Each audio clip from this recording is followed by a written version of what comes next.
देर से पतझड़ का समय था जब 5 दोस्तों का एक समूह कैंपिंग के लिए हॉलो पाइन जंगल गया। उन्होंने उस जगह के बारे में कई कहानियां सुनी थीं। अजीब रोशनी, पेड़ों के बीच फुसफुसाहट और लोगों के गायब होने की घटनाएं। लेकिन वे युवा थे, रोमांच प्रिय, और इन अफवाहों को गलत साबित करना चाहते थे।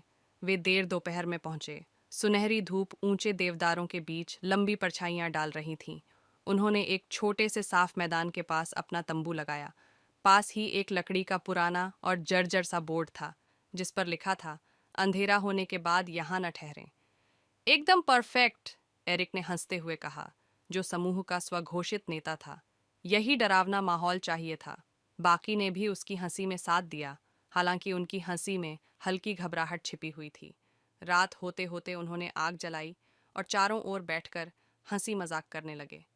आसमान में चांद नहीं था और जंगल जैसे उन्हें घेरता जा रहा था। वहां की खामोशी असहज कर देने वाली थी। हवा उम्मीद से ज्यादा ठंडी लग रही थी।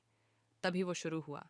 सूखे पत्तों में किसी के चलने की हल्की आवाज, आग की रोशनी से परे, अंधेरे के अंदर। शायद कोई जानवर होगा, एरिक ने कहा, लेकिन उसकी आवाज में हल्की झिझक थी।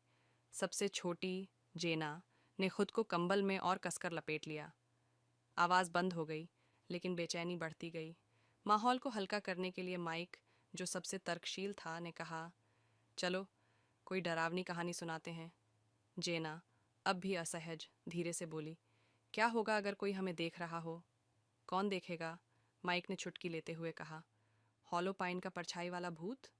असल में, क्लेयर ने कहा, जो समूह में सबसे शांत थी, इस जंगल के बारे में एक कहानी है। उसकी आवाज़ धीमी और गहरी थी, मानो वह कहानी सुनाने में हिचकिचा रही हो।